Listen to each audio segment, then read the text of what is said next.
الحمد لله العلي العظيم والصلاة والسلام على رسوله الكريم وعلى آله وأصحابه أجمعين أما بعد فأعوذ بالله من الشيطان الرجيم بسم الله الرحمن الرحيم انما يريد الله ليذهب عنكم الرجس اهل البيت ويطهركم تطهيرا صدق الله العظيم وصدق رسوله النبي الكريم الامين ان الله وملائكته يصلون على النبي يا أيها الذين آمنوا صلوا عليه وسلموا تسليما الصلاة والسلام عليك يا سيدي يا رسول الله وعلى آلك وأصحابك يا حبيب الله الصلاة والسلام عليك يا سيدي يا خاتم النبيين وعلى آلك وأصحابك يا أول النبيين ويا آخر النبيين مولاي صل وسلم دائما أبدا على حبيبك خير الخلق كلهم منزه عن شريك في محاسنه فجوهر الحسن فيه غير منقسم محمد تاج رسل الله قاتبة محمد صادق الأقوال والكلم محمد ذكره روح لأنفسنا محمد شكره فرد على الأمم رب صل وسلم دائما أبدا على حبيبك خير الخلق كلهم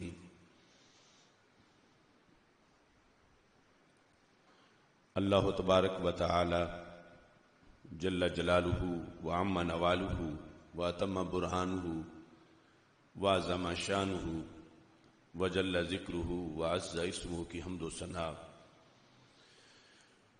اور حضور سرور کائنات مفخر موجودات زینت بزم کائنات دستگیر جہاں غم گسار زمان سید سروراں حامی بے کساں قائد المرسلین خاتم النبیین احمد مجتبی جناب محمد مصطفیٰ صلی اللہ علیہ وآلہ واصحابہ وبارک وسلم کے دربار گوہر بار میں ہدیہ درود و سلام عرض کرنے کے بعد السلام علیکم ورحمۃ اللہ وبرکاتہ۔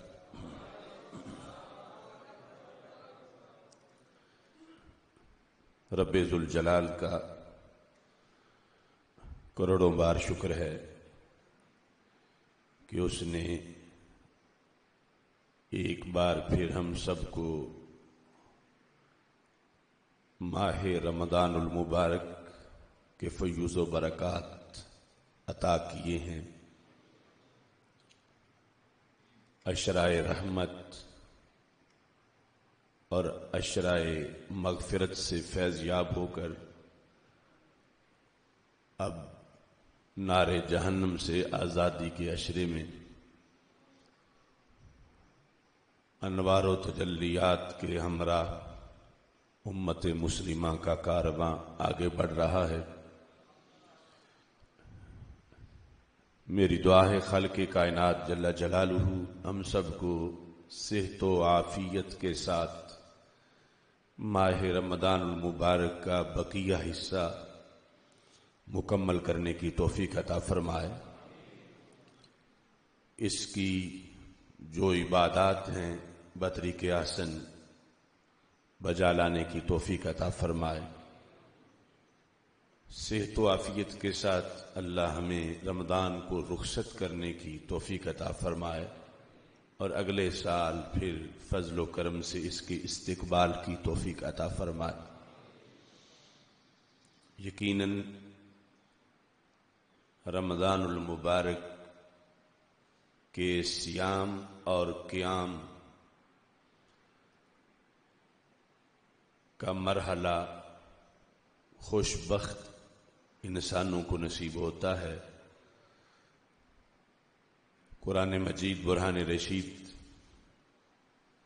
کے الفاظ و معانی سے ظاہر اور باطن کو منور کرنا یہ ہر کسی کے بس کی بات نہیں۔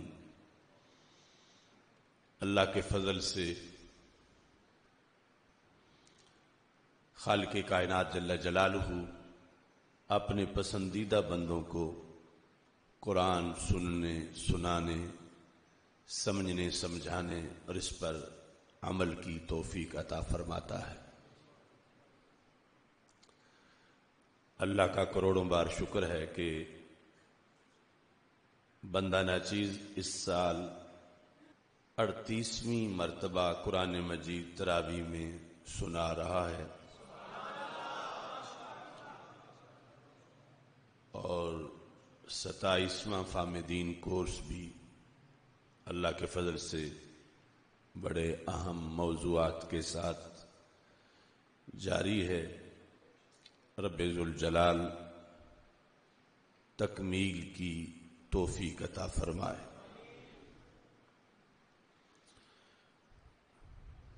تاجدار حل عطا، مشکل کشا، شیر خدا حضرت سیدنا علی المرتضی رضی اللہ تعالی عنہ آپ کے یوم شہادت کے موقع پر شان حضرت سیدنا علی المرتضی رضی اللہ تعالی عنہ کانفرنس کا انعقاد کیا جا رہا ہے۔ گزشتہ رات ہمارا جو موضوع تھا کہ حضرت مولا علی رضی اللہ تعالی عنہ کو جو مولا کہا جاتا ہے اس کے مطالب، معنی اور اس کے جو مقاصد ہیں اس لحاظ سے تفصیلاً گفتگو رات کو فہم دین کورس میں ہوئی۔ نبی اکرم نور مجسم شفیع معظم صلی اللہ علیہ وسلم کی نسبت سے جن نفوس قدسیہ کو رب نے عروج عطا کیا، عزت و عظمت کا بلند ترین مقام عطا کیا، ان ممتاز ہستیوں میں ممتاز نام حضرت مولا علی رضی اللہ تعالیٰ عنہ کا ہے۔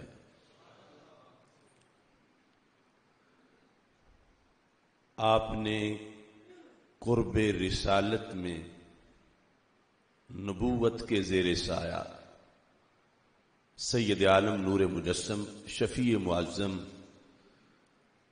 صلی اللہ علیہ وسلم کے انوار و تجلیات کے زیر سایہ اپنے بچپن کا زمانہ گزارا، اور ظاہر اور باطن کے لحاظ سے نبی اکرم نور مجسم شفیع معظم صلی اللہ علیہ وسلم کے علوم و حکمت سے فیض یاب ہوئے،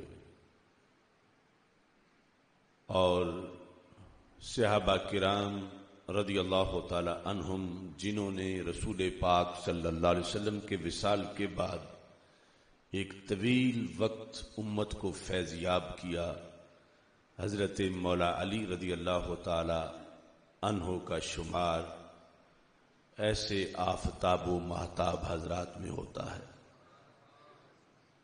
چونکہ آپ خلیفہ چہارم ہیں تو اس بنیاد پر آپ کا زمانہ فیض دینے کے لحاظ سے باقی خلفائے راشدین سے زیادہ ہے۔ حضرت صدیق اکبر رضی اللہ تعالی عنہ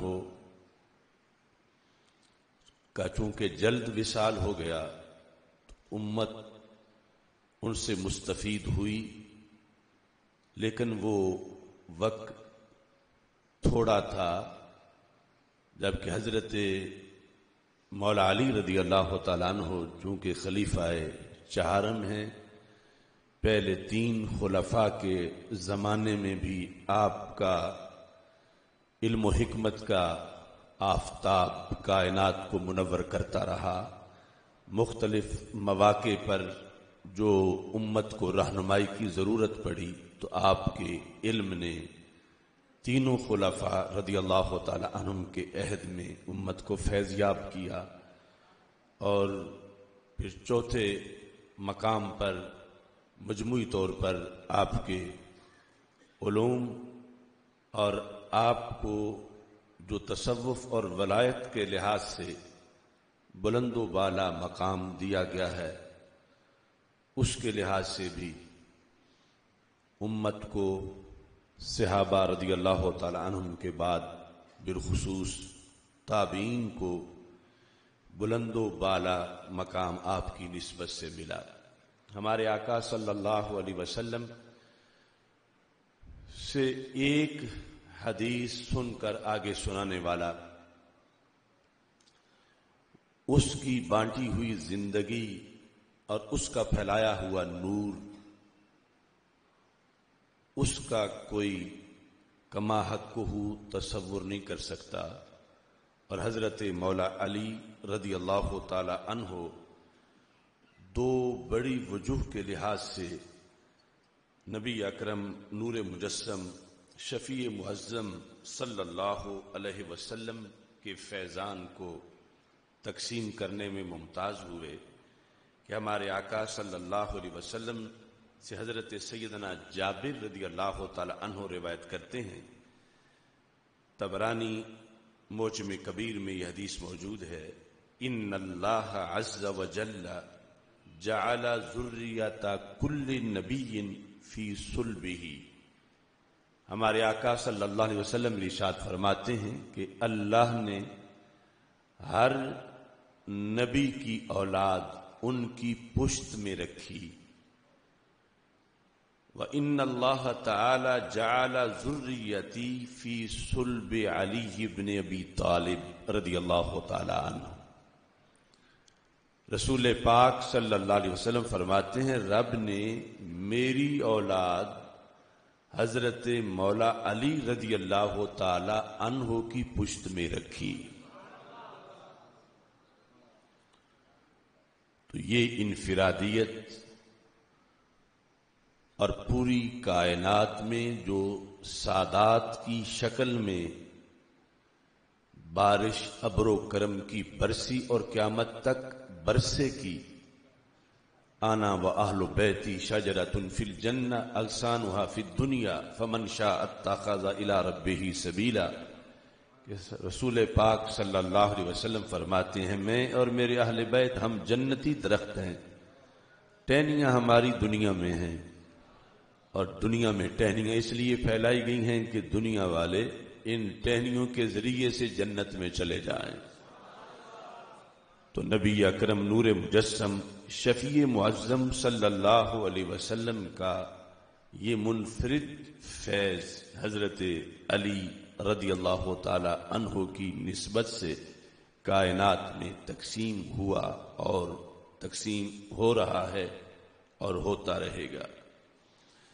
سید عالم نور مجسم شفیع معظم صلی اللہ علیہ وسلم نے حضرت مولا علی رضی اللہ تعالی عنہ کی اس جہت کو بھی واضح کیا جو کہ حضرت عبداللہ بن عباس رضی اللہ تعالی عنہما روایت کرتے ہیں کہ سرکار دو عالم صلی اللہ علیہ وسلم نے فرمایا انا مدینۃ العلم وعلی بابھا، کہ میں علم کا شہر ہوں اور علی اس شہر کا دروازہ ہے۔ فمن اراد العلم فلیأت الباب، تو جسے علم چاہیے وہ دروازے کے پاس پہنچے. تو نبی اکرم نور مجسم شفیع معظم صلی اللہ علیہ وسلم پر اترے ہوئے قرآن اور آپ کی احادیث کی ترجمانی کے لحاظ سے حضرت علی المرتضی رضی اللہ تعالیٰ عنہ کا جو کردار ہے، رسول اکرم نور مجسم شفیع معظم صلی اللہ علیہ وسلم نے اس حدیث میں واضح فرمایا. علم اور نسب یہ دو بڑے شرف جو ہیں، ان کے لحاظ سے حضرت مولا علی رضی اللہ تعالی عنہ کا فیض، منفرد فیض، اس کا ذکر ان احادیث کے اندر موجود ہے. آپ کی شان و عظمت کو بیان کرنے کے دو طریقے ہیں. ایک عمومی طور پر کہ آپ کے حق میں جو آیات نازل ہوئیں اور وہ احادیث کہ جس پر اجماع ہے، اتفاق ہے کہ فضائل مناقب کی جتنی احادیث حضرت مولا علی رضی اللہ تعالی عنہ کی شان میں ہیں، وہ انفرادیت بھی آپ ہی کا حصہ ہے. آپ کے بیان اور شان کا دوسرا طریقہ آپ کی تعلیمات سے آپ کا تعارف ہے، آپ کے خطبات سے آپ کا تعارف ہے، اور آپ کی زبان سے نکلے ہوئے کلمات کے ذریعے سے آپ کو پہچاننا ہے. چونکہ آپ کی شخصیت کا یہ وصف حدیث میں موجود ہے جو کئی بار ہم بیان کر چکے ہیں، اور وہ ایک پل صراط کی حیثیت رکھتا ہے. ان نفی کا مثلا من عیسیٰ، اے علی تمہارے اندر ایک مثال حضرت عیسیٰ علیہ السلام کی ہے، ایک وصف، ایک خوبی. ان کے لحاظ سے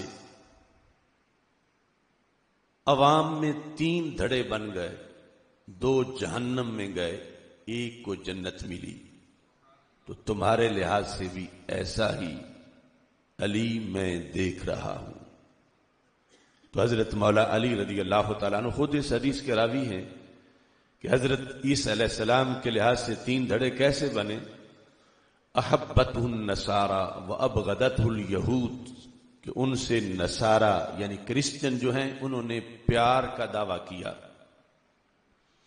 مگر پیار میں شریعت کو ملحوظ خاطر نہ رکھا، اور مانتے مانتے وہ مان گئے جو رب نے ان کی شان بنائی نہیں تھی، اور وہ شان ماننا کفر و شرک تھا کہ حضرت عیسیٰ علیہ السلام کو معاذ اللہ انہوں نے اللہ کا بیٹا کہنا شروع کر دیا. تو اس بنیاد پر جہنم میں چلے گئے.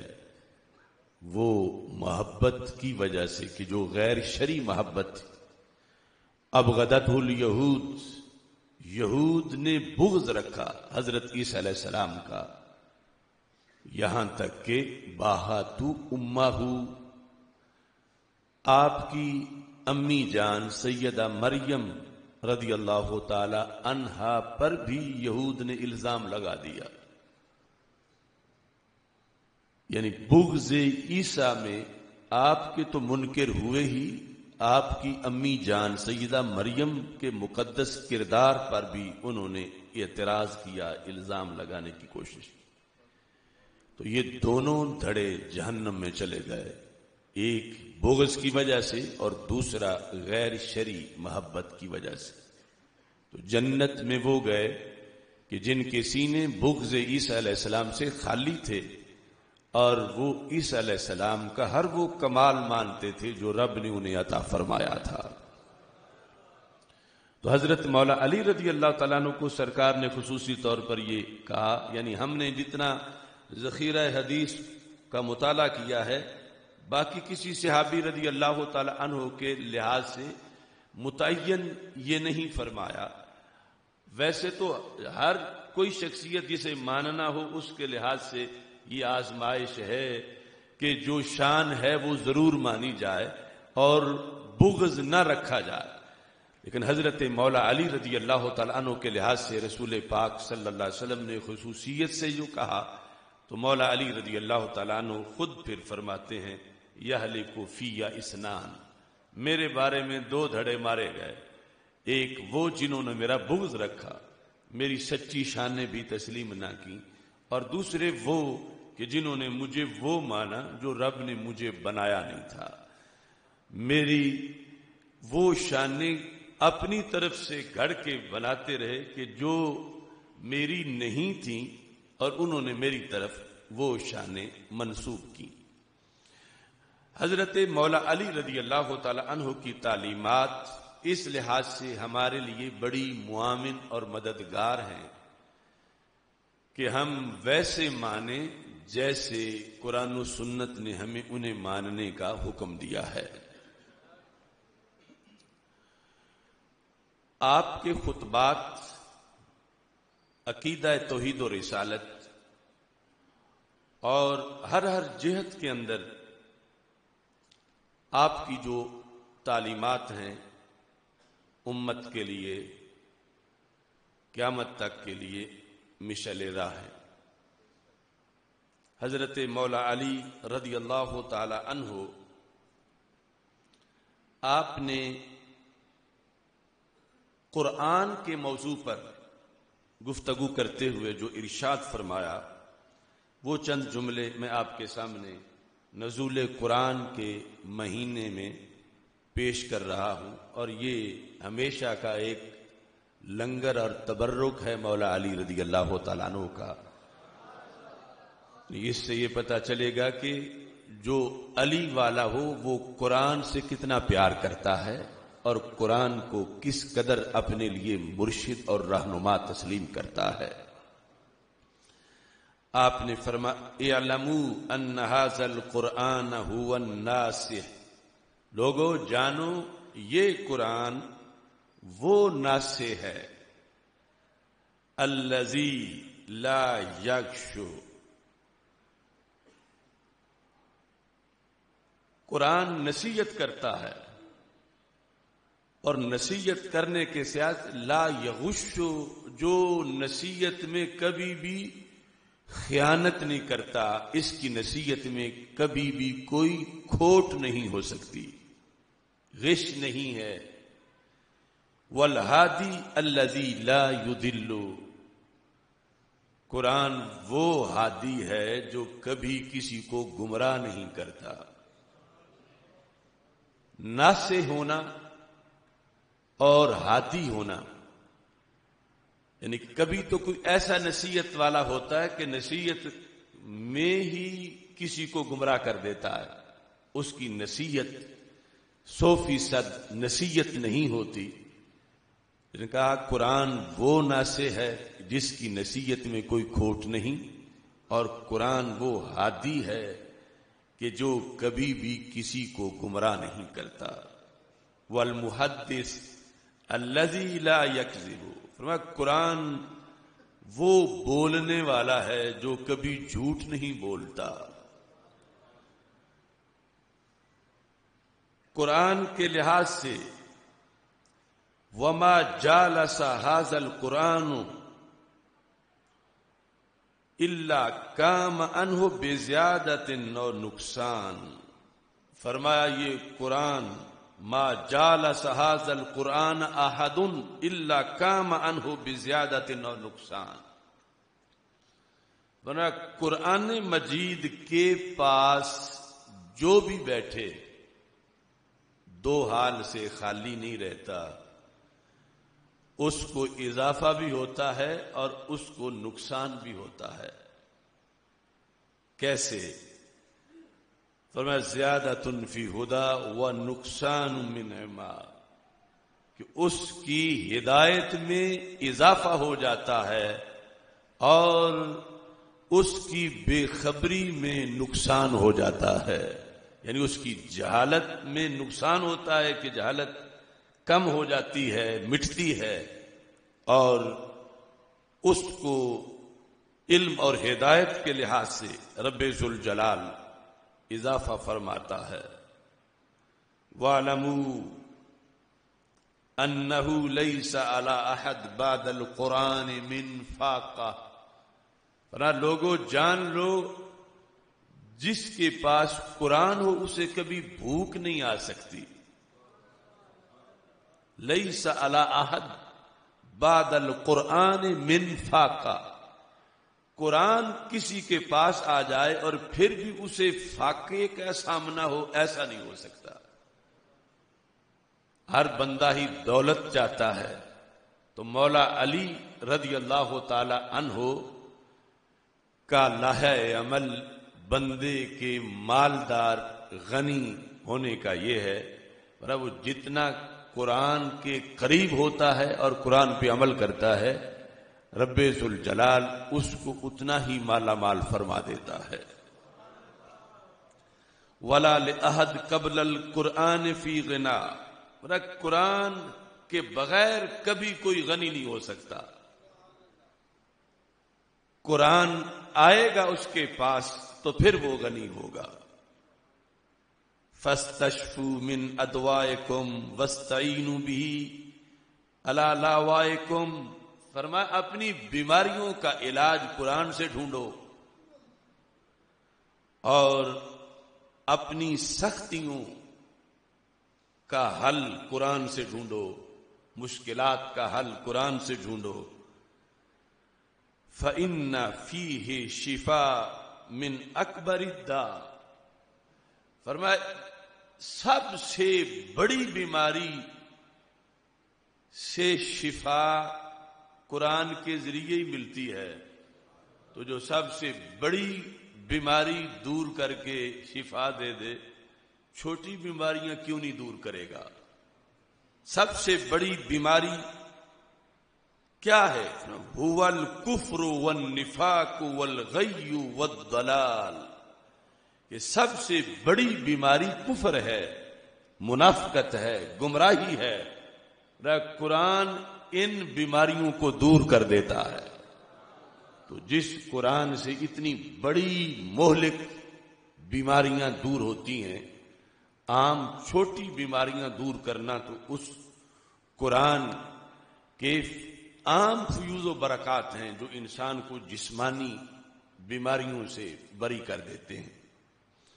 حضرت مولا علی رضی اللہ تعالی عنہ آپ نے اپنے خطبات کے اندر جس چیز کو اجاگر کیا، آج وہ کتنے ایسے لوگ ہیں کہ جو نام ان کی محبت کا لے کر بالکل ان کے اپوزٹ اور مخالف دھندے کرتے ہیں۔ البدایہ والنہایہ میں آپ کا یہ فرمان موجود ہے،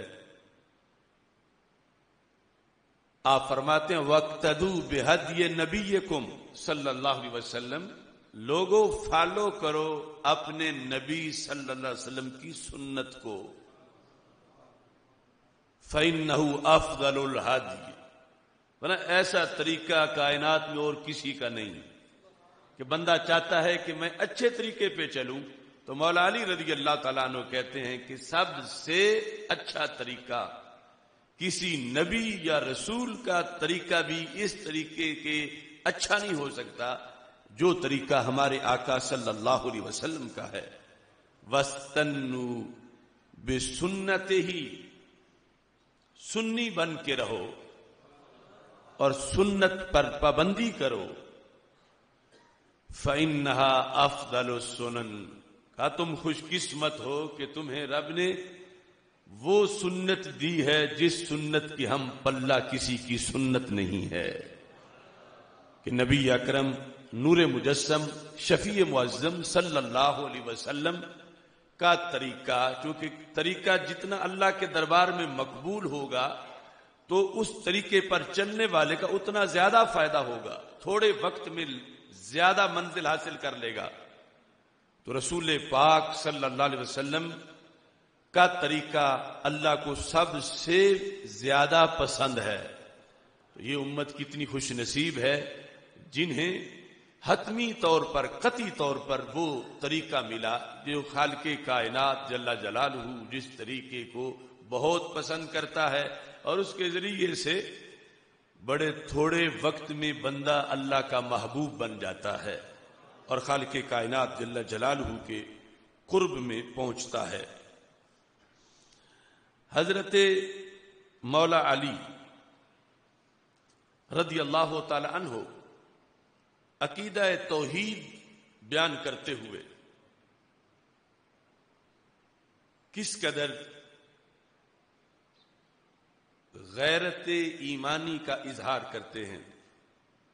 ایک طرف تو آپ کی زندگی میں جب کچھ لوگوں نے آپ کو معاذ اللہ اللہ کہنا شروع کر دیا تو آپ نے انہیں صرف جھڑکی نہیں دی بلکہ آگ جلا کے انہیں جلا کے راکھ کیا کہ میں اللہ نہیں ہوں، میں اللہ کا بندہ ہوں اور یہ میرے رب کی توحید ہے۔ حضرت ابن عباس رضی اللہ تعالی عنہ کہتے ہیں کہ اگر میں پاس ہوتا تو مولا علی کو یہ کام میں نہ کرنے دیتا کہ وہ ان لوگوں کو جو کفر کر رہے تھے انہیں آگ کی سزا دیتے، چلو قتل کر دیتے ان کو، لیکن آگ میں جلانے میں نہ دیتا، چونکہ شریعت میں آگ کا عذاب دینے کی اجازت نہیں کسی کو۔ لیکن مولا علی رضی اللہ تعالی عنہ کا جو شوق توحید تھا وہ اتنا غالب آ گیا کہ جب تک ان کو جو مجھے اللہ کہہ رہے ہیں میں جلاتا نہیں ہوں تو مجھے بندگی کا ذوق نہیں آ رہا۔ وہ کہہ رہے تھے کہ علی اب تو ہمیں یقین ہو گیا ہے کہ آپ اللہ ہیں، وما يعذب بالنار الا رب النار، آگ کا عذاب اللہ ہی دیتا ہے، تم اللہ ہو معاذ اللہ۔ تو حضرت مولا علی رضی اللہ تعالی عنہ نے قیامت تک یہ واضح کیا کہ جو شان اللہ نے دی ہے بندے کو وہ ہی بندے کی شایان شان ہے، اور اللہ کی توحید کے لحاظ سے اور عقائد اسلامیہ کے لحاظ سے کسی طرح معمولی سی کوئی لغزش جو ہے اس کی اجازت نہیں دی جا سکتی۔ آپ تشریف فرماتے تو ایک یہودی آیا، تاریخ الخلفاء کے اندر یہ ذکر ہے، یہودی آیا اور اس نے سوال کیا۔ تو ہر سوال ایسا نہیں ہوتا کہ اس کا جواب دیا جائے، اور ہر سوال وہ بھی نہیں ہوتا کہ جو کرنا بھی صحیح ہو۔ آج کا جو لبرل زمانہ ہے اور لوگ ذہنی طور پر جو امریکہ کی ریلیجیس فریڈم ہے، مذہبی آزادی، میرے لفظوں میں فکری آوارہ گردی، تو آج یہ بات کالجوں یونیورسٹیوں میں سوالات میں لوگ ذکر کرتے ہیں، بلکہ گوجرانوالہ میں ہی چند سال پہلے وہ سوال ہوا تھا کالج کے اندر۔ حضرت مولا علی رضی اللہ تعالی عنہ کے پاس یہودی آیا، پوچھتا ہے متا کان ربنا، علی یہ تو بتاؤ ہمارا رب کب بنا؟ متا کان ربنا، رب کب ہوا؟ کان ربنا، گوجرانوالہ میں وہ سوال ہوا تھا، کوئی کہہ رہا تھا کہ معاذ اللہ بتاؤ رب کی عمر کیا ہے؟ متا کان ربنا، یہ یہودی نے پوچھا۔ فتمعر وجہ علی بن ابی طالب رضی اللہ تعالیٰ عنہ، آپ کے چہرے کا رنگ سرخ ہو گیا۔ وقال لم یکن فکانا، بولا تم یہ پوچھ رہے ہو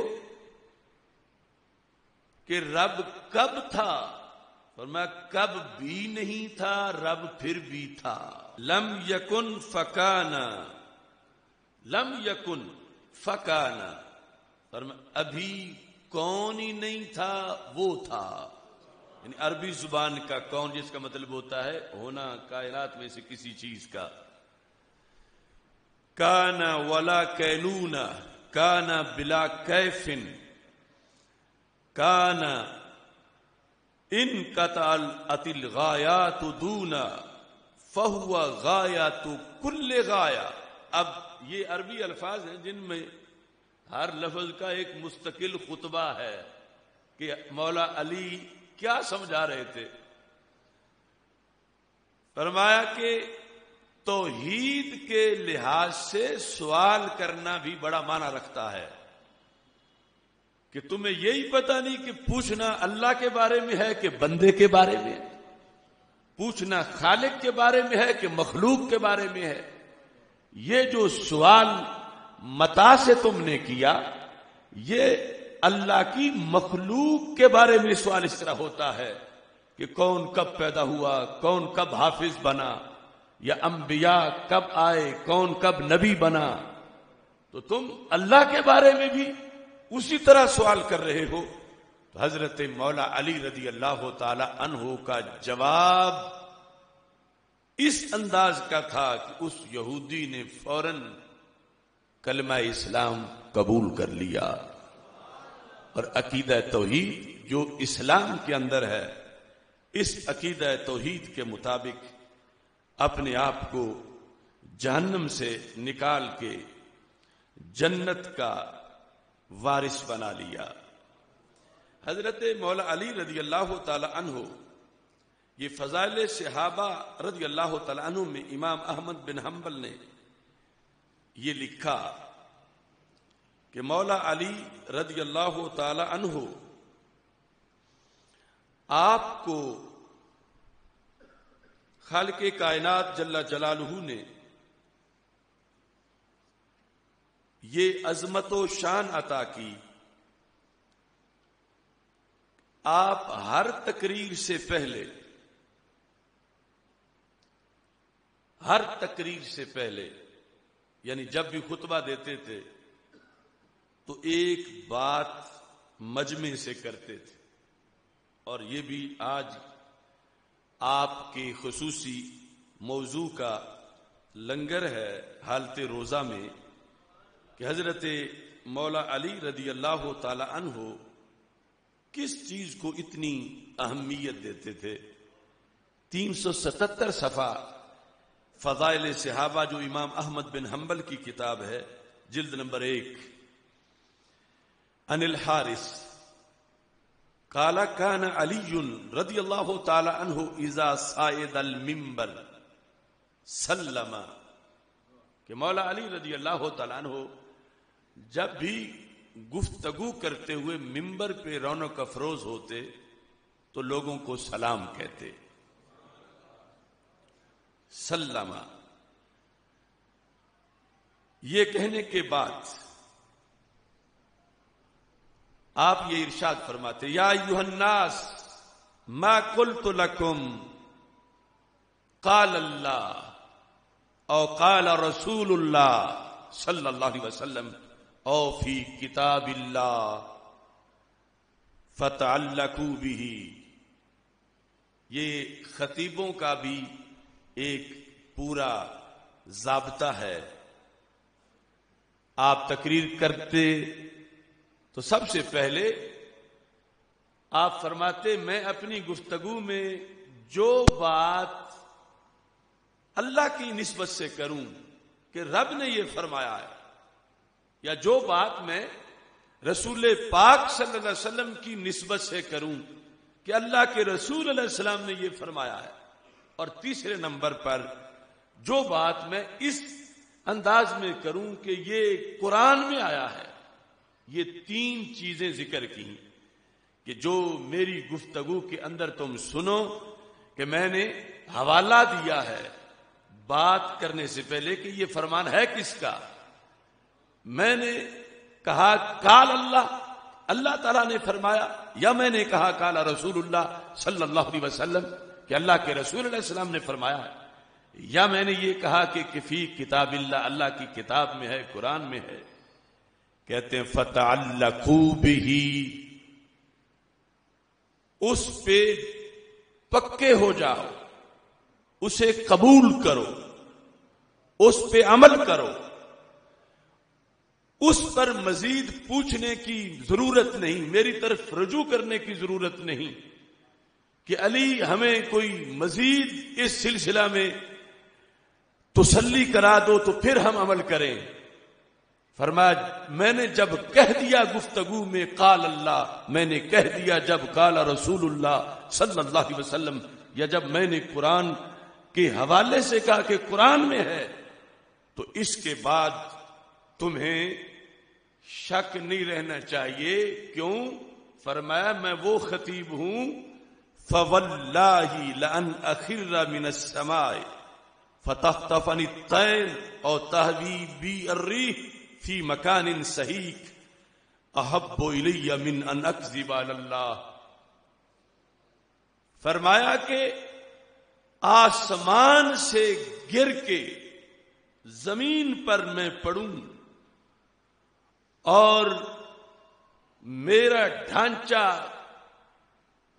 میرے جسم کے چیتھڑے پرندے اٹھا کے لے جائیں، اس کے یہ چھوٹی بات ہے میرے نزدیک، اور رب کی طرف اس بات کی نسبت کرنا جو رب نے کی نہ ہو اور میں کہوں رب نے فرمایا ہے، علی سے یہ برداشت نہیں ہو سکتا۔ آسمان سے یعنی بطور فرض یہ بتایا کہ وہ کتنا بڑا بھیانک منظر ہے اور مشکل کام ہے۔ 10 فٹ سے نیچے کسی کو گرایا جائے وہ کتنا معاملہ سخت ہے، آسمان سے زمین پر گرایا جانا اور اس کے بعد پرندے بوٹیاں اٹھا کے لے جائیں یا ذرات ہوائیں اڑا کے لے جائیں، یہ بات میرے نزدیک چھوٹی بات ہے۔ اور یہ کہ سرکار دو عالم صلی اللہ علیہ وسلم کی زبان سے وہ بات نہ نکلی ہو اور میں کہوں قال رسول اللہ صلی اللہ علیہ وسلم کہ اللہ کے رسول علیہ السلام نے فرمایا، مجھ سے یہ برداشت نہیں ہو سکتا۔ لوگوں جب میں کہہ دیتا ہوں رب نے فرمایا تو میں تب ہی کہتا ہوں جب میں 100% یقین رکھتا ہوں، جب میں کہتا ہوں اللہ کے رسول صلی اللہ علیہ وسلم نے فرمایا تو میں تب ہی کہتا ہوں جب مجھے 100% سے بھی زیادہ یقین ہوتا ہے، اور جب میں کہتا ہوں کہ قرآن میں ہے، کتاب میں ہے، تو میں اس وقت ہی کہتا ہوں جب مجھے حد درجے کا اس پر یقین ہوتا ہے۔ اب وہ مدینہ العلم کے باب اور خلافت راشدہ کے تاجدار، جن کے بارے میں خلفائے راشدین کے بارے میں تو خود میرے آقا صلی اللہ علیہ وسلم نے فرمایا علیکم بسنتی و سنت الخلفاء الراشدین، کہ تجھ پر میری سنت بھی لازم ہے، میرے خلفائے راشدین کی سنت بھی لازم ہے۔ یعنی آپ کے فرمودات سرکار دو عالم صلی اللہ علیہ وسلم کی طرف سے لازم کیے گئے امت پر کہ آپ خلفاء میں سے ہیں، لیکن اس کے باوجود آپ نے کہا جب میں یہ کہوں قلت لکم من تلقاء نفسی، میں اپنی طرف سے جب کوئی بات کروں اس میں یہ نہ حوالہ دوں کہ اللہ نے کہا ہے، یہ حوالہ نہ دوں کہ اللہ کے رسول علیہ السلام نے کہا ہے، اللہ نے فرمایا ہے، اللہ کے رسول علیہ السلام نے فرمایا ہے یا قرآن میں ہے، یہ نہ کہوں بلکہ میں اپنی طرف سے کہوں فراجعونی، اس میں تم میری طرف رجوع کر سکتے ہو، مجھ سے آگے تفصیل پوچھ سکتے ہو، اس میں تمہیں کوئی وسوسہ ہو تو اپنا نکال سکتے ہو، فراجعونی۔ حالانکہ یعنی آپ کا فرمان کتنا مستند ہوگا، کتنا اتھینٹک اور حتمی ہوگا، کس قدر رشد و ہدایت کا منبع ہوگا، لیکن اس کے باوجود حضرت علی رضی اللہ تعالی عنہ نے جو تدریج ہے دلیل کی اس کو واضح کرتے ہوئے اور خطاب اور خطبے کا جو حق ہے اس کو واضح کرتے ہوئے آپ نے فرمایا پھر بھی اگرچہ میں اتنا نوازا گیا دربار رسالت سے کہ میرے ایک ایک لفظ میں علوم کے دریا بہنا شروع ہو جائیں، لیکن لوگوں یاد رکھنا کلام علی ہے، کلام نبی ہے۔ یعنی آپ کے اب ہمارے لیے تو ادلہ میں دلیل ہے، یعنی امام اعظم ابو حنیفہ رحمہ اللہ تعالی امت کے وہ محسن کہ جنہوں نے 5 لاکھ مسائل قرآن و سنت سے حل کر کے امت کو دیے، جنہوں نے امت میں کتاب لکھنے کا طریقہ متعارف کروایا۔ اول من دون علم هذه الشریعہ، اس شریعت کے علم کو سب سے پہلے جس نے کمپائل کیا، مدون کیا، وہ امام اعظم ابو حنیفہ۔ ان کا جس وقت علم و حکمت کا بورڈ یعنی 1000 رکن تھے جس میں، اور 1000 کے اندر یعنی آج اگر پوری کائنات کا جو سب سے بڑا عالم ڈھونڈا جائے اس میں بھی یہ شرطیں موجود نہیں کہ وہ امام ابو حنیفہ کے ریسرچ بورڈ کا سب سے چھوٹا رکن بن سکے۔ مجتہد اس ریسرچ بورڈ میں تھے، امام اعظم ابو حنیفہ طریقہ بتا رہے تھے، اس لیے امام مالک نے موطا لکھی حدیث کی پہلی کتاب تو طریقہ امام اعظم ابو حنیفہ کا اختیار کیا۔ وہ امام اعظم ابو حنیفہ ابو جعفر منصور کے پاس شکایت پہنچی، جیسے یہ بادشاہوں کے پاس اہل حق کی شکایتیں لگانے والے ہوتے ہی ہیں۔ ابو جعفر منصور کے پاس شکایت پہنچی کہ امام ابو حنیفہ دین بدل رہے ہیں، تو آپ نے طلب کر لیا امام ابو حنیفہ کو، ابو جعفر منصور نے، کہ تم دین بدل رہے ہو؟ آپ نے فرمایا نہیں، انما اعمل اولا بکتاب اللہ ثم بسنت رسول اللہ صلی اللہ علیہ وسلم ثم بعقدیت الخلفاء الراشدین ثم بعقدیت بقیت الصحابہ ثم عکیسو۔ جو آج بھی کچھ غیر مقلد وہابی بات کر جاتے ہیں امام صاحب کے بارے میں، امام صاحب سے پوچھا ابو جعفر منصور نے، سنا فقہ بنا رہے ہو؟ آپ نے کہا ہاں۔ سنا ہے شریعت کے اصول مرتب کر رہے ہو؟ آپ نے فرمایا ہاں۔ تو اس نے کہا کس طرح، تم کیسے کر رہے ہو؟ آپ نے فرمایا سب سے پہلے میں مسئلے کا حل قرآن سے دیکھتا ہوں، اگر وہاں واضح لفظوں میں نہ ہو تو پھر حدیث سے دیکھتا ہوں، اگر واضح لفظوں میں نہ ہو تو میں پھر خلفائے راشدین کے فیصلے دیکھتا ہوں، اگر وہاں بھی نہ ہو تو میں باقی صحابہ کے فیصلے دیکھتا ہوں، اور وہاں بھی نہ ہو تو پھر میں قرآن و سنت کی روشنی میں بیٹھ کے قیاس کرتا ہوں۔ تو یعنی امام اعظم ابو حنیفہ جیسا بندہ، انہوں نے ہمیں بتایا کہ مولا علی اگرچہ اپنے لحاظ سے کہتے ہیں کہ یہ قول علی ہے، اس میں تم سوال کر سکتے ہو مجھ پہ، لیکن بعد والو تمہارے لیے قول علی بھی حجت ہے اور قول علی بھی دلیل ہے، کیونکہ خلفائے راشدین کے جو فیصلے ہیں وہ عام صحابہ رضی اللہ تعالیٰ عنہ کے فیصلوں پر مقدم ہیں۔ اس بنیاد پر حضرت مولا علی رضی اللہ تعالیٰ عنہ ہر تقریر سے پہلے لوگوں کو یہ آفر کر دیتے تھے اور یہ ہدایت دیتے تھے اور یہ بتاتے تھے کہ تقریر کرنا یہ نہیں کہ کس سے کہانیاں بتا کے اس میں حوالہ دینا پڑتا ہے کہ جو پیش کر رہا ہوں میں آپ کہہ رہا ہوں یا اللہ فرما رہا ہے۔ اور پھر جب یہ بات مشہور ہو گئی کہ حضرت مولا علی رضی اللہ تعالیٰ عنہ کے پاس ایک علیحدہ قرآن ہے، یعنی کچھ ان پڑھ بندے، وہ تو شان ہی ان کی بڑی ہے، عام پیروں کے مرید خواہ مخواہ کرامتیں بنائے ہوتے ہیں اپنے پیروں کی، اپنے لیڈروں کی، ہمیں خود اس بات کا سامنا ہے۔ تو یہ مشہور ہو گیا کہ مولا علی رضی اللہ تعالی عنہ کے پاس ایک اور قرآن ہے، اس واسطے ان کا علم زیادہ ہے، ان کے پاس ایک اور قرآن ہے۔ تو آپ سے اس بارے میں پوچھا گیا اور آپ نے جو جواب دیا وہ صحیح بخاری شریف میں ہے۔ آپ نے فرمایا قرآن صرف ایک ہی ہے، دو قرآن نہیں، کہ اللہ کے رسول علیہ السلام نے باقی امت کو اکٹھا دیا اور علی کو ایک علیحدہ دیا ہو، یعنی جو روافض کا نظریہ ہے آپ نے اس کا رد کیا۔ قرآن صرف ایک ہے، جو دوسرے صحابہ کو آتا ہے وہی علی کو بھی آتا ہے، کوئی ایک حرف کا بھی فرق نہیں۔ ہاں فرمایا فام اللہ کی شان ہے جسے قرآن کا جتنا زیادہ عطا فرما دے۔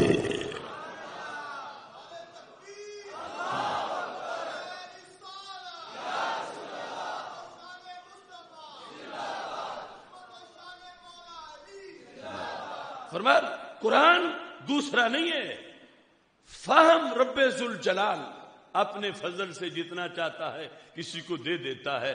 اب ہم مثلا ایک آیت بمشکل ترجمہ جانے یا اس سے دو چار مسئلے جانے، اور امام اعظم ابو حنیفہ اسی آیت سے 1000 مسئلہ نکالیں، اور مولا علی اگر بسم اللہ کی با کی تفسیر لکھنے لگے تو کائنات کے اونٹ اٹھا نہ سکیں۔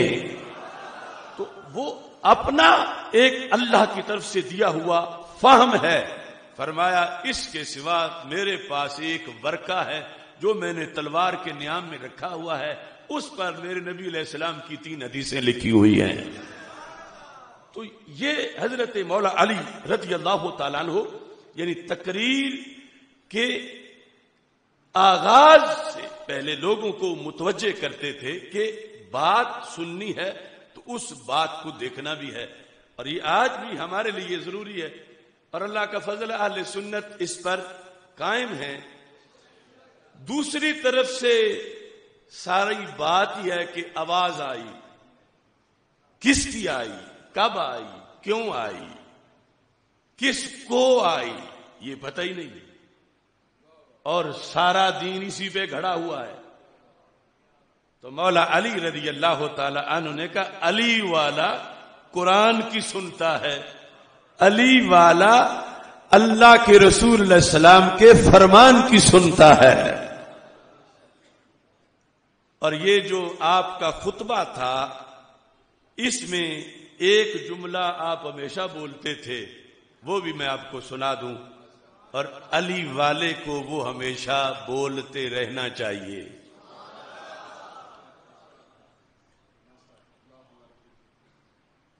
وہ کیا ہے؟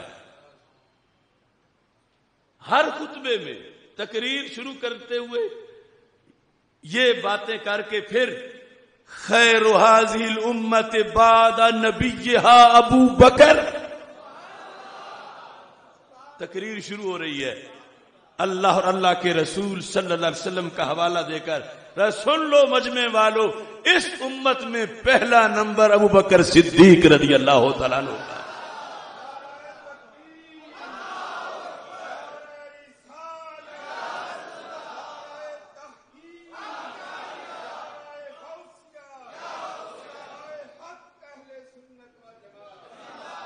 آخر کوئی وجہ تھی تو اس کا اظہار کرنا ضروری سمجھتے تھے کہ کہیں کوئی بیماری نہ پھیلے، کسی اصلاح کے پیش نظر، یعنی ہر خطبے میں ممبر پہ بیٹھے ہیں حمد و ثنا کے بعد یہ اعلان کرنا ضروری سمجھتے ہیں، اور کہتے ہیں وَمِن بَعْدِ ابی بکر عمر، ابو بکر صدیق رضی اللہ تعالی عنہ کے بعد عمر فاروق رضی اللہ تعالی عنہ، پھر حضرت عثمان غنی رضی اللہ تعالیٰ عنہ، تیسرا نمبر بھی اپنا نہیں بتاتے تھے۔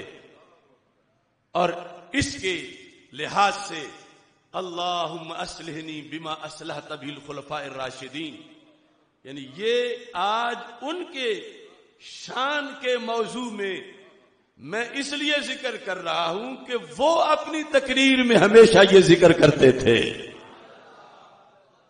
کوئی یہ بھی کہا کہ دیکھو آج شان علی تھی، یہ پھر بھی بات صدیق اکبر کی کر گئے ہیں درمیان میں، تو میں اس لیے کر گیا ہوں کہ میرا علی کر گیا ہے۔ حضرت مولا علی رضی اللہ تعالیٰ عنہ اس خطبے کا اہتمام کرتے تھے. اور اصل جو تعلیمات ہیں، مثلا ہم مسجد میں ہیں، رمضان ہے، قرآن ہے، تراویح ہے.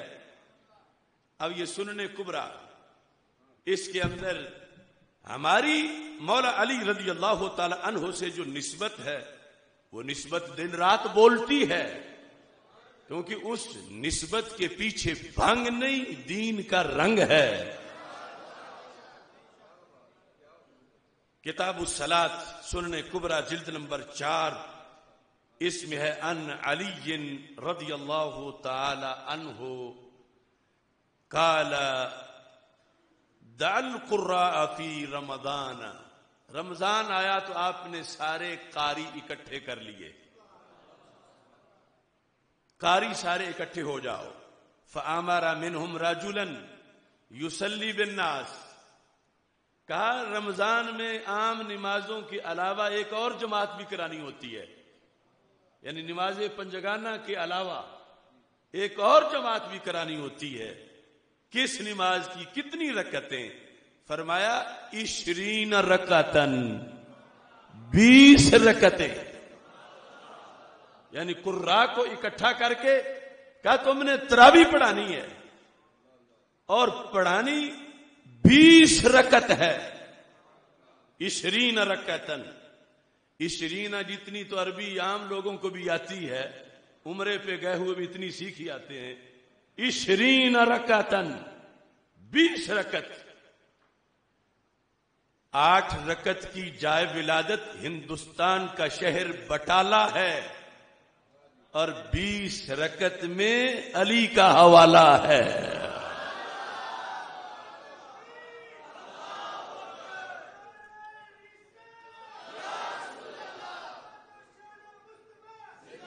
یعنی 8 رکعت محمد حسین بٹالوی نے فتویٰ دیا تھا، تو یہ گوجرانوالہ کا قلعہ میاں سنگھ کا غلام رسول مولوی، اس وقت وہابی مولویوں کے نام بھی غلام رسول ہوتے تھے، تو اس نے رسالہ لکھا فارسی میں، اور اس نے کہا کہ آج تک 8 رکعت تراویح تو سنا ہی نہیں ہے.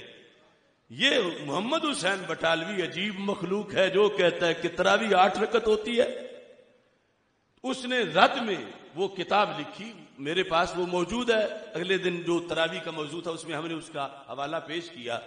تو ہم خوش قسمت ہیں، ہماری مکی مدنی تراویح ہے، اور مولا علی رضی اللہ تعالی عنہ نے یہ بھی نسبت بتائی کہ علی والے تراویح والے ہوتے ہیں.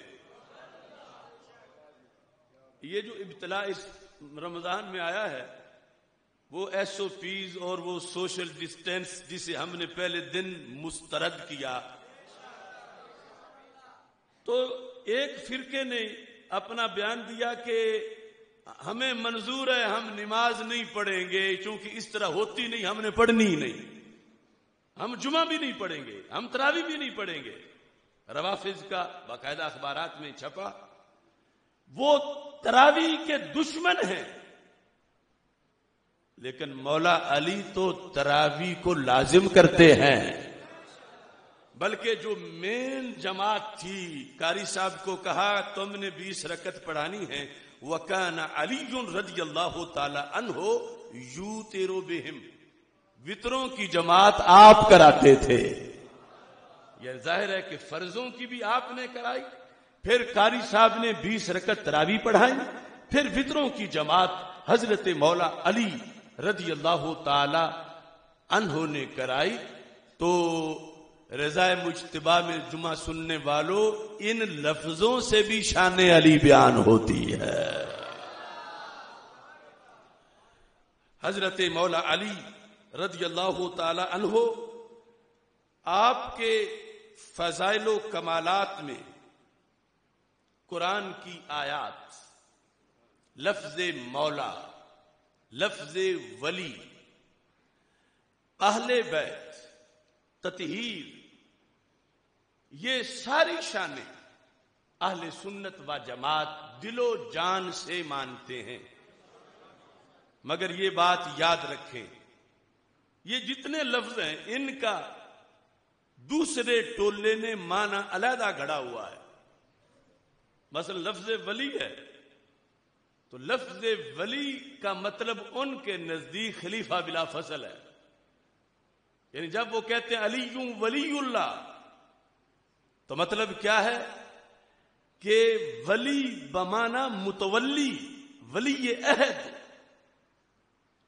امت کے امور کا مالک.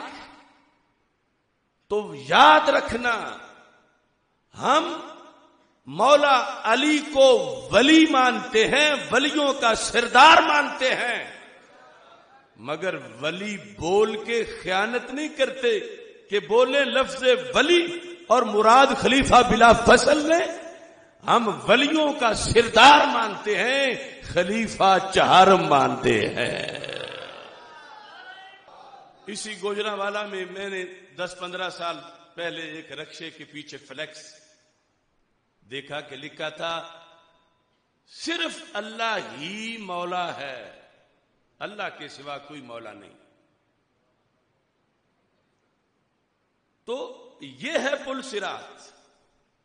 خوارج لفظ مولا بھی نہیں مان رہے علی کے بارے میں کہ علی کو مولا نہ کہو، اور روافض مولا کو ہی خلیفہ بلا فصل بنا رہے ہیں، یا مولا سے مطلب اللہ تک کا لے رہے ہیں.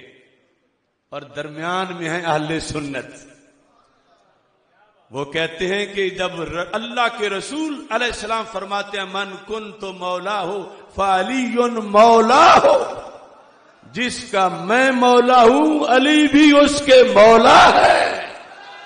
چونکہ فإن اللہ ہوا مولا ہو وجبریل وصالح المؤمنین. رب خود فرماتا ہے تو پھر اور کسی کو کیا ہے؟ اللہ فرماتا ہے میرے نبی علیہ السلام کا مولا اللہ ہے، جبریل ہیں، وصالح المؤمنین، نیک مسلمان بھی مولا ہیں. 28ویں پارے میں نیک مسلمان بھی مولا ہیں. تو علی تو وہ مولا ہیں جو کروڑوں مولا کے مولا ہیں. من کنت مولا ہو فعلی مولا ہو. وہ حدیث جو میں نے تمہید میں پڑھی اس کی روشنی سے تم نظارہ کر سکتے ہو حق پہ کون ہے، گمراہ کون ہے. آج لے ان کی پناہ، آج مدد مانگ ان سے، کل نہ مانیں گے قیامت کو اگر مان گیا. بغض والا یہ کہتا نظر آئے گا کہ علی کو مولا نہ کہو، وہ ایک ٹولہ. دوسرا وہ مولا کہہ کے وہ مانے گا مولا علی کو جو رب نے انہیں بنایا نہیں. کیوں کتنے روافض ہیں وہ کہتے ہیں اللہ مولا ایک ہی چیز ہے، جب مولا ہے تو معاذ اللہ بھی ہے.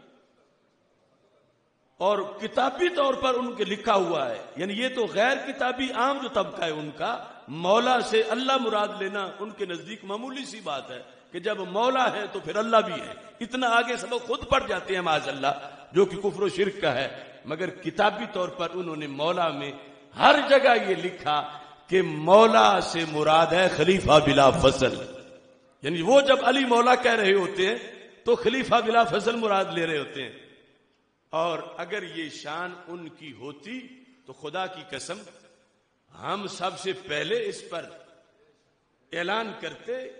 یہ ایسا نہیں کہ صرف ایک غیر حقیقی شان ان کی طرف منسوب کی جا رہی ہے، نہیں، اس میں جرم یہ ہے کہ حضرت صدیق اکبر پر غصب کا الزام لگایا جا رہا ہے. یعنی جب یہ کوئی کہتا ہے کہ علی خلیفہ بلا فصل ہے تو مطلب کیا بنا کہ خلافت ان کی تھی تو باقی تینوں نے چھینی، اور سارے صحابہ جنہوں نے بیعت کی حضرت صدیق اکبر کے ہاتھ پر انہوں نے بھی علی کا حق چھینا معاذ اللہ. تو وہ صحابہ جنہیں قرآن کہتا ہے اولئک هم الصادقون، A to Z سارے ہی سچے ہیں. تو یہ ان سارے سچوں پر کتنا بڑا الزام ہے کہ سارے سچوں نے تو کہا، خود مولا علی نے کہا کہ میرا نمبر 4 ہے، اور یہ کہتے ہیں خلیفہ بلا فصل ہے. تو اس بنیاد پر یعنی اتنا بڑا الزام جو ہے وہ لگایا جاتا ہے. تو اب لفظ تو ایک ہی ہے, اس میں فیصلہ ہے حق پر کون ہے, اور اس میں دعوت ہے. آج جمعہ کا دن ہے, رمضان ہے, کہ جو غلطی پہ ہے وہ توبہ کرے اپنی بہتری کے لیے. علی مولا ہے, اللہ نہیں, الہ نہیں, معبود نہیں. علی مولا ہے مگر خلیفہ بلا فصل نہیں. علی مولا ہے کس معنی میں؟ مولا بمانا محب, مولا بمانا مددگار اور ناصر. اور یہ مومن کی شان ہے. اللہ تعالیٰ قرآن میں کہتا ہے ذالک بأن اللہ مولا الذین آمنوا وأن الکافرین لا مولا لهم. یعنی جب رب ذوالجلال نے کفار کو جھنجھوڑا, حالانکہ خود ہی روزانہ ان کو کھلاتا پلاتا ہے, تو کہا سنو میں رب سارے جہانوں کا ہوں مگر مولا صرف مسلمانوں کا ہوں. ذالک بأن اللہ مولا الذین آمنوا 26واں پارہ ہے, وأن الکافرین لا مولا لهم. اب یہ نہیں کہ یہ کہو کوئی کہے کہ یہ تو تنگ نظر اتنے ہیں کہ رب کے لحاظ سے بھی آگے حدیں بناتے پھرتے ہیں, یعنی رب الوہیت اور مولا کے تلفظ کے لحاظ سے, کہ کافروں کے لیے کہتے ہیں کہ اللہ ان کا مولا ہی نہیں ہے, صرف مسلمانوں کا مولا ہے. تو یہ ہم نہیں کہتے, رب کا قرآن کہتا ہے. 26واں پارہ ہے, کھلاتا سب کو ہے, پیدا اسی نے سب کو کیا ہے, ہر گھڑی سب کو دے رہا ہے, مگر کہتا ہے ان الکافرین لا مولا لهم. لا کا ترجمہ تو سب کو آتا ہے نا, کافرین کا ترجمہ بھی آتا ہے لہم. ان الکافرین لا مولا لهم, سورہ محمد صلی اللہ علیہ وسلم 26واں پارہ. اور کذالک بان اللہ مولا الذین آمنوا, اللہ ہے ایمان والوں کا مولا. اب یہ ہے لذت ایمان کہ رب کا قرآن کہتا ہے کافرو تمہارا ایک مولا بھی نہیں ہے. لا مولا نکرہ تحت النفی ہے, تمہارا ایک مولا بھی نہیں ہے. اے یہود نصارا, اے ہندوؤں سکھوں بت پرستوں پارسیوں مجوسیوں, تمہارا ایک مولا بھی نہیں ہے. اور مسلمان کون ہیں؟ مسلمان وہ ہیں جن کے لاکھوں کروڑوں مولا ہیں. اللہ ایک ہے, اللہ ایک ہے, خدا ایک ہے, مگر مولا مسلمانوں کے کروڑوں ہیں. فَإِنَّ اللَّهَ هُوَ مَوْلَاهُ وَجِبْرِيلُ وَصَالِحُ الْمُؤْمِنِينَ. قرآن یہ کہہ رہا ہے, تو کیا شان ہے مسلمان تیری. اللہ کافروں کو کہتا ہے تمہارا ایک مولا بھی نہیں ہے. باز آ جاؤ, اس صف میں آؤ جن کے مولا نے ان کے کروڑوں مولا بنائے ہوئے ہیں. یہ ہوتا ہے مسلمان ہونا. ذالک بأن اللہ مولا الذین آمنوا وأن الکافرین لا مولا لهم. تو یہ میں اس لیے بول رہا ہوں کہ لفظ سن کے اس کا مطلب بھی ذہن میں رکھنا ہوتا ہے. دوسرے واردات کہاں سے کر رہے ہیں, وہ ولی کہہ کر بھی خلافت بلا فصل. ان کی کتابوں میں انما ولیکم اللہ ورسولہ والذین آمنوا, یہ آیت جو ہے انما ولیکم اللہ ورسولہ والذین آمنوا, پہلے نمبر پہ ولی تو اللہ ہے, ولیکم اللہ ورسولہ, اللہ کے رسول صلی اللہ علیہ وسلم, والذین آمنوا. یہ کہ حضرت مولا علی رضی اللہ تعالیٰ عنہ نے حالت رکوع میں اپنی انگوٹھی صدقہ کر دی تھی اور یہ آیت نازل ہوئی. ہم وہ ساری جہاد, اگرچہ والذین آمنوا جمع کا صیغہ ہے اور مولا علی ایک ہیں, مگر پھر بھی اہل حق یہ آیت مولا علی کی شان میں مانتے ہیں, مگر ولی ہیں, خلیفہ بلا فصل تو نہیں. ولی ہیں اب وہ کہتے ہیں دیکھو وہ تین ہی تو مقام ہیں، سب سے پہلے اللہ، انما ولیکم اللہ، پھر ورسولہ، دوسرا، تیسرا والذین آمنوا، تو اللہ، اللہ کے رسول اور اللہ کے رسول صلی اللہ علیہ وسلم کے بعد مولا علی، یعنی اس لفظ ولی سے والذین آمنوا۔ تو اب دیکھو تھوڑی سی بھی اگر انسان کو سینس ہو تو آیت بتا رہی ہے کہ لفظ ولی بولا کئی ذاتوں پہ جا رہا ہے، اور اس نے خود معین کر دیا ہے کہ یہاں مطلب کیا ہے۔ اے مسلمانوں، تمہارا ولی اللہ ہے، یعنی مددگار، محبت کرنے والا اللہ کے رسول صلی اللہ علیہ وسلم ہے، اور سال مومنین، جماعت صحابہ، اہل بیت رضی اللہ تعالی عنہم، یا معین حضرت مولا علی رضی اللہ تعالی عنہ ہیں۔ اب ان کا جو معنی ہے اگر وہ فٹ کر کے ترجمہ کریں تو سب سے پہلے ولی کا مطلب اگر امیر المومنین لینا ہے تو ہوگا انما ولیکم اللہ، بے شک تمہارا امیر المومنین اللہ ہے، معاذ اللہ، تمہارا امیر المومنین اللہ کے رسول ہیں صلی اللہ علیہ وسلم۔ تو یہ تھوڑا سا بھی جس کو سینس ہو وہ سمجھتا ہے کہ اللہ اللہ ہے، اللہ کو امیر المومنین نہیں کہہ سکتے۔ اللہ کے رسول صلی اللہ علیہ وسلم ہیں، کروڑا شانیں ہیں، مگر امیر المومنین ہونا آپ کے غلاموں کی شان ہے، آپ کی نہیں، آپ تو اس سے وراء الورا۔ تو جس لفظ سے وہ چاہتے ہیں کہ لفظ جو کہ قرآن میں آیا ہے اور آگے اپنی طرف سے اس کے ساتھ معنی اٹیچ کر کے قرآن کی آیات، احادیث، اور اس کے مقابلے میں ایک انہوں نے اپنا غلط نظریہ کھڑا کر رکھا ہے۔ اور ہمارے ہاں میں یار کچھ لوگوں کا یہ ہے، سب کا نہیں، کچھ کا یہ ہے، وہ کہیں گے اگر وہ اذان میں علی ولی اللہ کہتے ہیں تو تمہیں کیا تکلیف ہے، ولی تو علی ہیں، علی ولی ہیں تو وہ اذان میں پڑھ لیں، کوئی بات نہیں۔ حالانکہ ان کے بڑوں نے اذان میں ان لفظوں کی نفی کی ہے، ان کی اپنی کتابوں میں۔ میں عراق میں پڑھتا رہا ہوں، میں نے عراق میں کربلا میں، نجف میں، سامرہ میں، بڑے بڑے مراکز میں ان کی اذان سنی، لیکن وہاں یہ لفظ نہیں بولے جاتے تھے اس زمانے میں۔ اب کا پتہ نہیں کہ اب کیا صورتحال ہے۔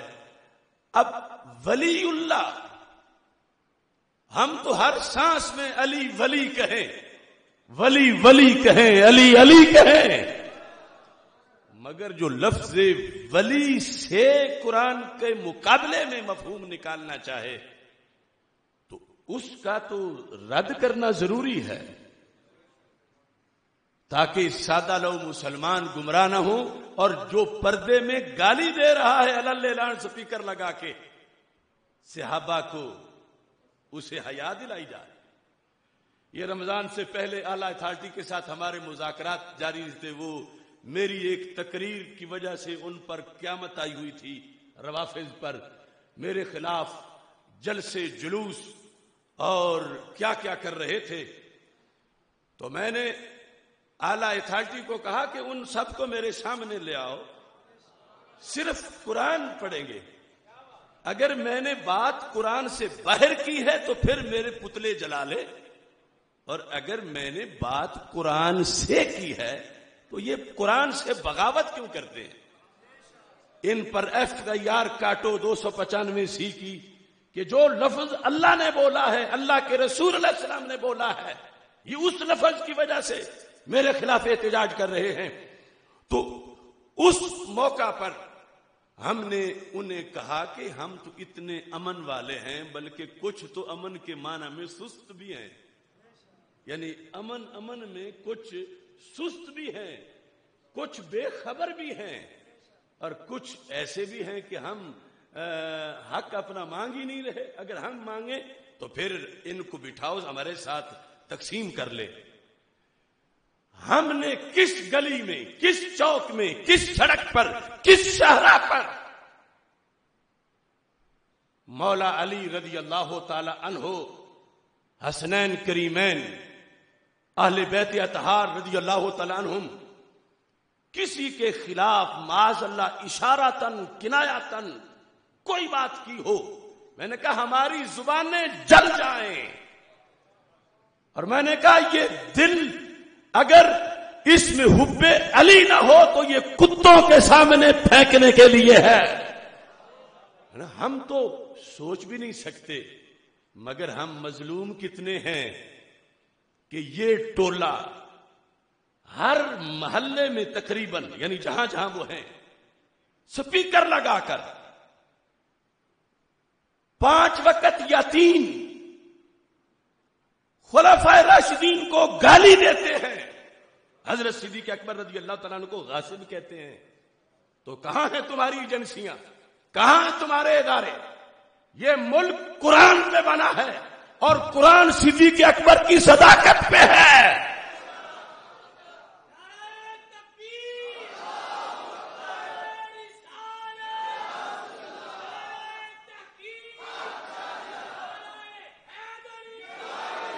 تو یہ اس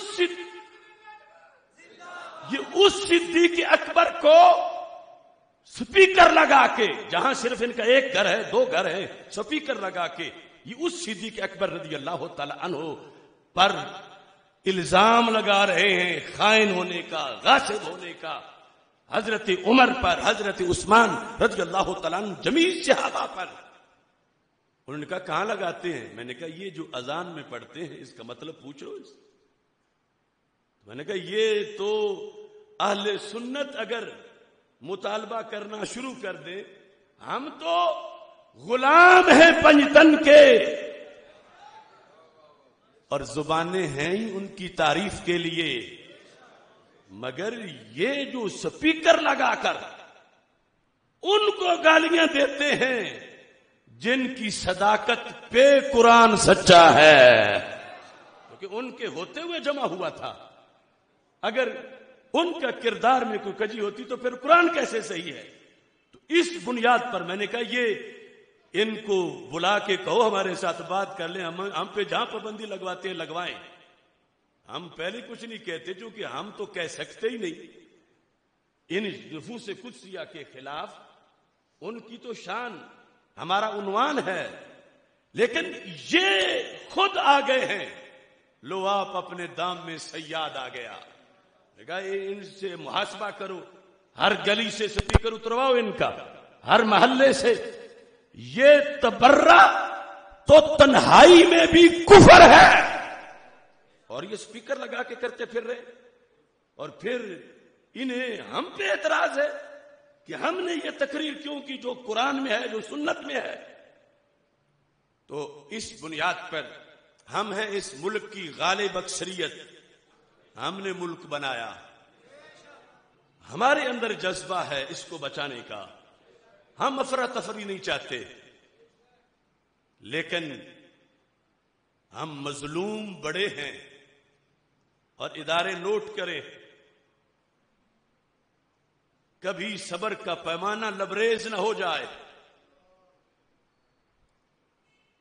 ہماری مسجد, ہماری عبادت, نماز اور تراویح, اس کے اندر مداخلت کی گئی. سوشل ڈسٹینس کی بدعت 14 صدیوں میں نہیں تھی. دین کے اندر ایک فتنہ ڈالا گیا, ہم نے تو پہلے دن ہی مسترد کر دیا. لیکن بات کا اصل یہ ہے, ادھر ماتم کی بھی اجازت, ادھر مسجد بھی بند, ادھر تبروں کے جلوس, ادھر قرآن کی تلاوت پہ پابندی. کہ جس مسجد میں ویسے 500 پڑھ سکتے ہیں, اب دور دور کھڑا کرو, صرف 10 15 20 50 یا لوگ اسی ذہن سے کہ جگہ ہی نہیں ہے وہاں پر جانے نہیں دیتے، چھوڑ دے. خدا کی قسم یہ ملک مسجد کے فیض سے بنا ہے. مسجد سے تحریک نہ اٹھتی تو کوئی پاکستان نہیں بنا سکتا تھا. یہ پاکستان مدرسہ کا فیض ہے، مسجد کا فیض ہے، خانقاہ کا فیض ہے. اور آج انہی پہ ساری پابندیاں لگائی جا رہی ہیں تو حکمران ہمارے صبر کا امتحان نہ لیں. مسجد میں باہر کتنی سلطنت ہے جہاں تم اللہ تللے کر رہے ہو. ہمیں تو وہ بھی دل ملامت کرتا ہے کہ جو ایوان قرآن کے لیے بنا تھا اس میں کیسے نمونے بیٹھے ہوئے ہیں. ہمیں تو ایوان میں جو صفحے غلط ہیں اس پر اعتراض تھا. یہ آ کے مسجد کی صفحے سیدھی کرنے لگے ہیں. صفحے سیدھی کرنے والی ہے ایوان کی، پارلیمنٹ کی، جہاں قرآن کو اس کا حق نہیں دیا جا رہا. اور الٹا چور کوتوال کو ڈانٹے وہ آ کے صفحے مسجد کی سیدھی کرنا شروع ہو گئے. ارے یہ دار الکفر نہیں، دار الاسلام ہے، یہ پاکستان ہے. حکمران یہ بات نوٹ رکھیں، چونکہ جو بھی ہو ہم نے اس سے کی ہے. یہ ممبر گواہ ہے. جو بھی تھا، جس نے جو بھی کیا، اسی وقت ہمارا جو دین کی طرف سے ہماری ڈیوٹی تھی ہم نے فوراً اعلان کیا. اور یہ ان کے لیے بھی اور ان سے بعد کے لیے بھی میں بات کر رہا ہوں کہ پاکستان کے حکمرانوں سوچ کے حکمرانی کیا کرو. یہ روئے زمین پر ایک ہی ملک ہے کہ جہاں للو پنجو نہیں رہتے. مجھے عرب کے پاک ذروں کی قسم، مجھے بلاد حرمین کہ ایک ایک ذرے کی قسم، یعنی انوار و تجلیات کے لحاظ سے. مگر بات ہو رہی ہے سٹیٹ اور موجودہ حکومتوں کی. پوری دنیا میں کوئی ملک اس وقت جو اپنے اپنے ملک کہلاتے ہیں ایسا نہیں جو بحیثیت سٹیٹ موجودہ اپنے تعارف میں پاکستان جیسا ہو. کیوں؟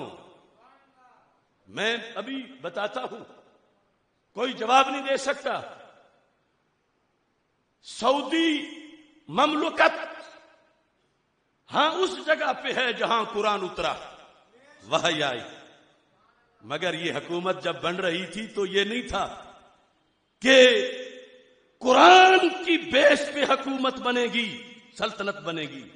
وہاں ایک خاندان کی حکومت تھی. ادھر 3 صدیوں میں 20 لاکھ مسلمان شہید ہوئے کہ قرآن کی حکومت ہوگی. چلو مزید آسان کر دیتا ہوں. آج تک کسی میڈیا پر، کسی اخبار پہ، کسی جگہ سعودی عرب کے کسی کونے میں مجھے کوئی ایک جلوس ان کے نیشنل ڈے کا ایک نعرہ دکھا دو کہ جہاں یہ ہو کہ سعودی عرب کا مطلب کیا، لا الہ الا اللہ محمد الرسول اللہ. خدا کی قسم تم نہیں دکھا سکتے. اے پاکستان کے حکمرانوں، سعودی عرب نہیں، یہ پاکستان ہے کہ جس میں ہر بچہ کہتا ہے پاکستان کا مطلب کیا، دستور ریاست کیا ہوگا. یہ کوئی عام سی بات ہے؟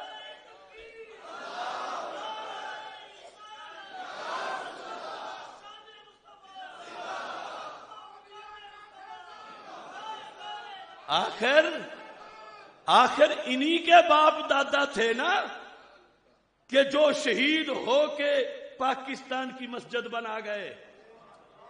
وہ 20 لاکھ شہیدوں کی نسل ہی تو ہے. تو حکمرانی کرنے والوں دیکھو کن کے نمائندہ بنے ہوئے ہو.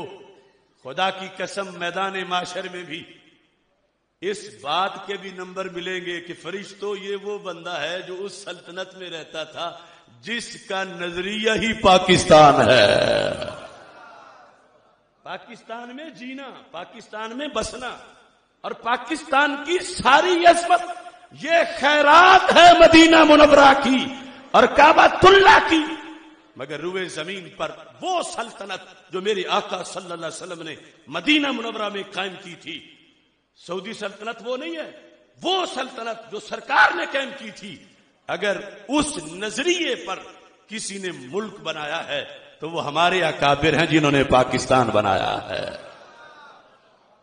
اس واسطے ہمارے دین میں مداخلت نہ کریں، ہماری نماز میں مداخلت نہ کریں، ہماری مسجد میں مداخلت نہ کریں، ہمارے تعلیمی نصاب میں مداخلت نہ کریں، ہمارے مدارس اور خانقاہ میں مداخلت نہ کریں، کیونکہ ہم نے بنایا ہے اس واسطے پھونک پھونک کے سوچ سوچ کے قدم رکھتے ہیں.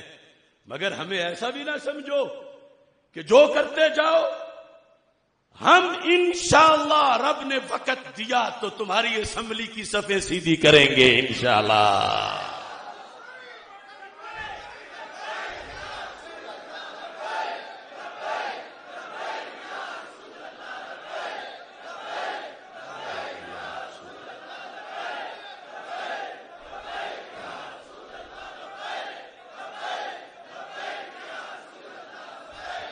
اللہ تعالیٰ آپ سب کو سلامت رکھے.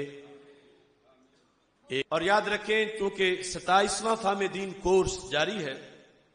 ایک تو توحید ٹی وی سے جنہوں نے نہیں سنا وہ سارے اسباق سنیں، مزید آگے دوستوں تک پہنچائیں، کیونکہ ایک ایک سبق میں 20 سوالوں کے جواب اور اندھیروں کے مقابلے میں سویرے کا اہتمام ہے. اور انشاءاللہ اگلا جمعہ جو ہے وہ ہماری 27ویں سالانہ فہم دین کانفرنس کا انشاءاللہ. یہ فہم دین کورس کہیں 4تھا ہو رہا ہے، کہیں 7واں ہو رہا ہے، کہیں 10واں ہو رہا ہے. یہ مسجد رضائے مجتبیٰ سے شروع ہونے والا 27واں ہو رہا ہے. بھٹی میرے جھال اور کہاں کہاں تک یہ پہنچا. تو یہ ہم اب دیکھو تعاون کر رہے ہیں حکومت کے ساتھ کہ ہم کسی حال میں یہ کانفرنس منعقد نہیں کر رہے، حالانکہ ہم نے ہر حال میں ہی کی ہے. اور اس بار انشاءاللہ اگلے جمعے کو، جمعہ کے وقت 27ویں فہم دین کانفرنس کا انعقاد کیا جائے گا. اس کی بھی دعوت آپ دور دراز تک پہنچائیں اور اپنا صدقہ فطر بھی ادا کریں. روزوں کی قبولیت کے لحاظ سے جس نے ابھی تک سستی کی ہے تو آخری عشرہ تو کم از کم ضرور پوری دل جمی کے ساتھ عبادت میں گزارے، تاک راتوں کا اہتمام اور اعتکاف اور دیگر ساری جو اعمال صالحہ ہیں. میری دعا ہے خالق کائنات ہم سب کو اس پر عمل کرنے کی توفیق عطا فرمائے.